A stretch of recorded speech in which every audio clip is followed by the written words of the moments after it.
Ikigai, उम्र बढ़ते हुए युवा रहने की कला। आपके अस्तित्व की वजह क्या है? जापानी लोगों का ऐसा मानना है कि हर एक के जीवन का एक इकिगाई होता है। शायद फ्रांस के लोग इसे जीवन का उद्देश्य कहेंगे या और देशों के लोग किसी और नाम से पुकारेंगे। इकिगाई हर एक के अंदर छुपा हुआ होता है।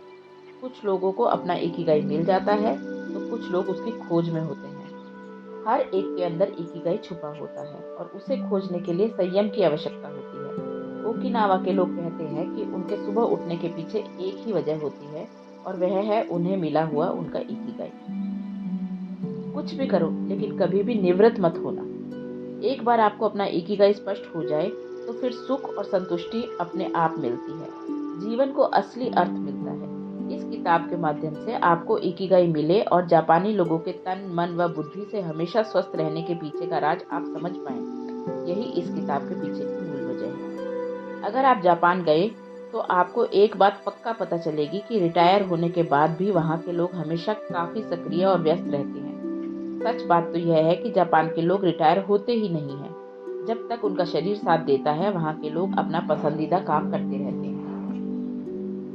महत्वपूर्ण बात यह है कि जापानी भाषा में रिटायर शब्द के लिए कोई भी शब्द नहीं है। जैसे अंग्रेजी में एक उम्र के बाद नौकरी या काम बंद करने के लिए रिटायरमेंट शब्द है, वैसा कोई शब्द जापानी भाषा में नहीं है। नेशनल ज्योग्राफिक के रिपोर्टर डैन ब्यूटर ने काफ़ी समय जापान में बिताया और उनका कहना है कि जापानी लोगों को अपने जीवन का उद्देश्य इतना महत्वपूर्ण लगता है कि उनके यहाँ पर रिटायरमेंट की कोई संकल्पना ही नहीं है। युवा लोगों का राज्य। दीर्घायु के रहस्य के बारे में और जानकारी हासिल करते वक्त हमें पता चला कि जापानी लोगों के खाने पीने के तौर तरीके और उनकी खास खाद्य संस्कृति के साथ इकिगाई का ज्ञान उनकी लंबी उम्र की बड़ी वजह है। ओकिनावा जैसी जगहों का, जहाँ की लंबी आयु वाले बहुत सारे लोग रहते हैं, ऐसी जगहों को ब्लू जोन कहते हैं। अध्ययन करने के बाद कुछ अनोखे तथ्य सामने आए, जैसे कि वे लोग सिर्फ ज़्यादा साल ही नहीं जीते हैं, बल्कि इन लोगों को कैंसर और हृदय रोग जैसी बड़ी बीमारियां भी नहीं होती हैं। इन लोगों के जीवन जीने का तरीका इतना प्रभावी और आनंददायी होता है कि बाकी देशों के लोग उनकी कल्पना भी नहीं कर सकते। खून में उपलब्ध जिस चीज की वजह से उम्र बढ़ने की प्रक्रिया होती है, उसकी मात्रा इन लोगों में कम होती है। इसका श्रेय वे 70% पेट भरने तक खाना खाना और चाय पीने की आदत को देते हैं। वहाँ की महिलाओं में जब रजो निवृत्ति होती है उस समय उनका शरीर बहुत अच्छे तरीके से साथ देता है। इतना ही नहीं, विश्व के बाकी लोगों की तुलना में इन जगहों के स्त्री पुरुषों में लैंगिक संप्रेषक ज़्यादा उम्र तक सक्रिय होते हैं। अल्जाइमर जैसी बीमारियों की संभावना काफ़ी कम होती है। हालांकि इस किताब में हम इन सभी बातों पर रोशनी नहीं डालने वाले हैं, लेकिन इतना पक्का है कि उनकी लंबी उम्र के पीछे उनका अपने इकिगाई को जानना और उस उद्देश्य पर लक्ष्य केंद्रित करना ही है। यह बात अध्ययन से ज़्यादा स्पष्ट हो गई है।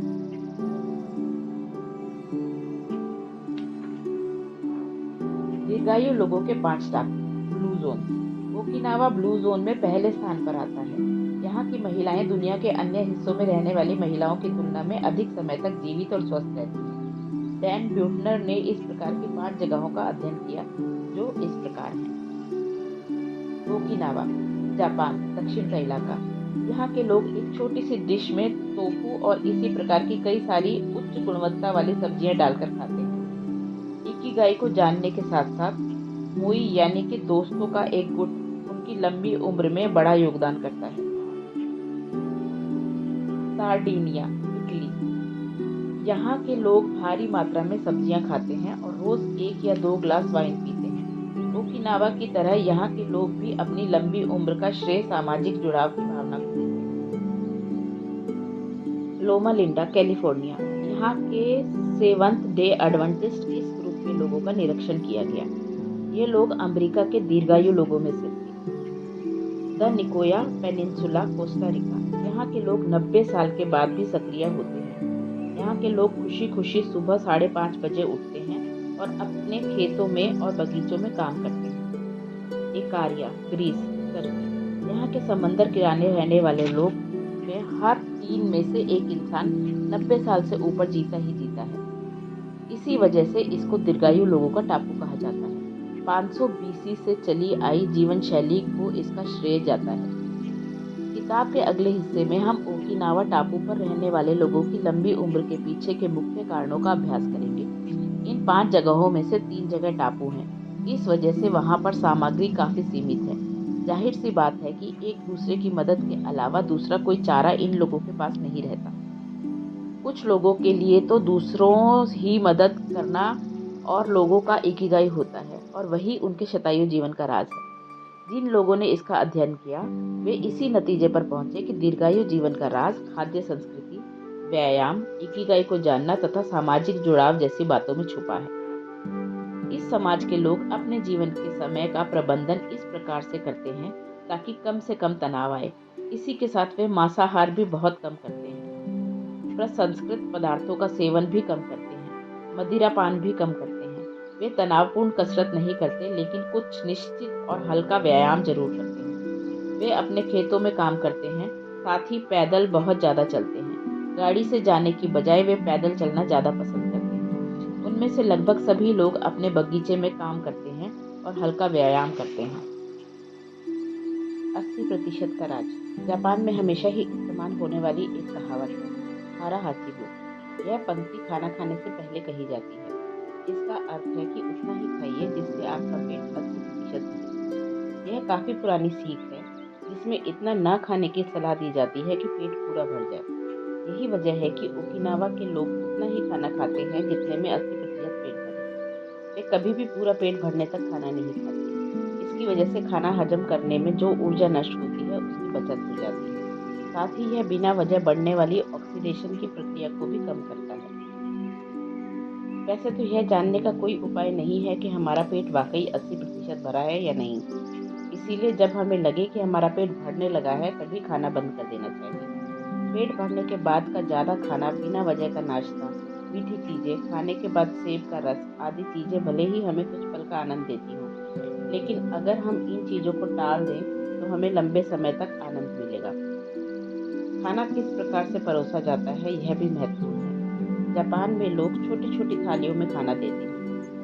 इसी वजह से वहाँ के लोग कम खाना खाते हैं। जापान के होटलों में खाना एक अनोखी थाली में परोसा जाता है।